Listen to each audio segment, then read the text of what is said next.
ছেলে যেন ফিরে পায়। আমার ছেলে ফিরে না পাইলে আর বিভিন্ন আরে পয়সা থাকা সম্ভব না, আর মানে না, আর পারি না থাকতে আমার ছেলের ফেলাইয়া।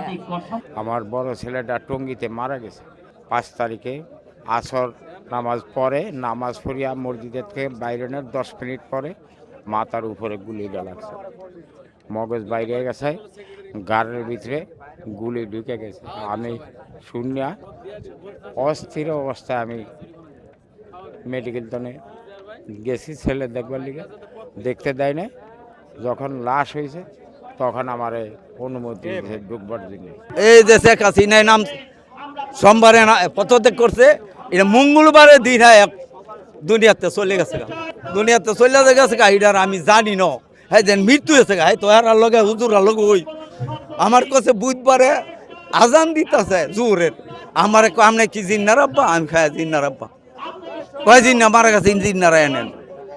আমি এই কথা হই না, আমি মোবাইল ফালাই দিয়ে ভরে গেছি। বিচারটা জানি খুব তড়িৎ গতিতে হয়, ওনার কাছে এইটাই আমার দাবি। আমার কাজ নাই, আর একজনের কর্ম নাই, এদের জানি একটা ব্যবস্থা করে চলার জন্য। আমার ভাইকে আওয়ামী লীগের সন্ত্রাসীরা জবা করে হত্যা করেছে। আমি আমার পরিবার থেকে আমি এটা বিচার চাই আপনাদের কাছে। আমাদের লোক কোথায় আছে, কিভাবে আছে, আমরা তো এখনো জানি না বা বলতেও পারি না। গুম শব্দটা ছোট হলে কি হবে, কিন্তু আমাদের জন্য বিরাট বড়। এই প্রত্যেকটা বছর আসলেই আমরা এরকম মানবাধিকার দিবস, এই তারপরে গুম দিবস, প্রতিটা দিবসগুলোতেই আমরা শুধু এই ছবি নিয়ে দাঁড়িয়ে থাকি। আমরা আশা করব এই কমিশন যেন দ্রুত যারা এরকম গুম আছে তাদের ব্যাপারে সঠিকভাবে তদন্ত করে একটা প্রতিবেদন জমা দেয়। যারা দোষী তাদেরকে যেন যথোপযুক্ত বিচারের আওতায় নিয়ে এসে তাদেরকে যেন সর্বোচ্চ শাস্তিটা দেওয়া হয়। কেন যে আমার ছেলে এরকম গুম করলো এটা আল্লাহ গাফুর রহিম জানে।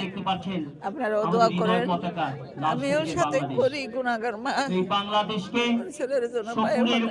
আমার স্বামীকে যে আজকে 11 বছর ধরে গুম করে রেখে হয়েছে, আমরা এখনো তার সন্ধান পাইনি।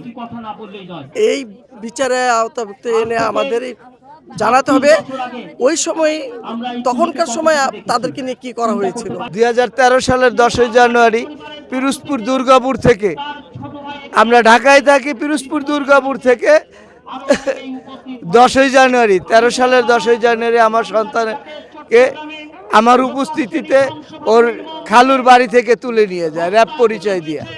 কিন্তু তারপর আমি মনে করি র্যাব 10-এ যাই, থানায় যাই, কিন্তু কোথাও কেউ সন্ধান দেয় না, বরঞ্চ আরো আমার অপদস্থ এবং হুমকি ধমকি যত ধরনের কিছু করার ওনরা করে। এই সাবেক ফেরাউন সরকার এই যে মনে করেন আমাদের কথা বলার অধিকার, আমাদের যে মনে করেন আমাদের প্রতি যেসব নির্যাতন করেছে, এটা ভাষায় প্রকাশ করার মতন পৃথিবীতে আর কোথাও হয়েছে কিনা এটা আমার জানা নেই। কি বলবো আর এই সরকারে, উনি এতগুলো অ্যাওয়ার্ড পেয়েছে, এর চাইতে সবচাইতে অ্যাওয়ার্ড পেয়েছে মানুষকে গুম এবং খুন করার। এটা আমি ব্যক্তিগতভাবে আমি একজন সন্তানেরা বাবা, আমি ওনাকে দিলাম, যেখানেই থাকুক ওনারে জানি এই অ্যাওয়ার্ডটা পৌঁছে দেয়। আমার যেই ছেলে সংসার চালাইতো, মেনটেন করতে, ছেলে মেয়ে সবাইকে আমার সরকারের কাছে, ছাত্র নেতাদের কাছে বিনীতভাবে অনুরোধ, আমার একটা ছেলে আছে ছোট, যদি দয়া করিয়া তার একটা চাকরির ব্যবস্থা করেন। আজকে আমরা প্রতিশোধ, আমরা বিচার চাই, আমরা আর কোনো চাই না, বিচার চাই। স্বৈরাচারী যে সরকার ছিল উনি নেই, আমাদের লোক কোথায়, কিভাবে আছে, কোথায় আছে, সেই দাবি আমরা এই সরকার বর্তমান যিনি আছেন অন্তর্বর্তী সরকার, তার কাছে আমাদের এই দাবি যে উনি যাতে এটা খুব নিজস্বভাবে নিজের ফ্যামিলি মেম্বার হিসেব মনে করে আমাদের লোকগুলোর খুঁজে দেয়, বা কি হয়েছে ওদের সাথে, কোথায় ছিল, কিভাবে ছিল, সেটা যাতে উনি বের করে দিতে পারে। আমরা এই অপেক্ষায় বা এই আশায় আছি যাতে ওদের এই বাংলার মাটিতে যাতে বিচার হয়।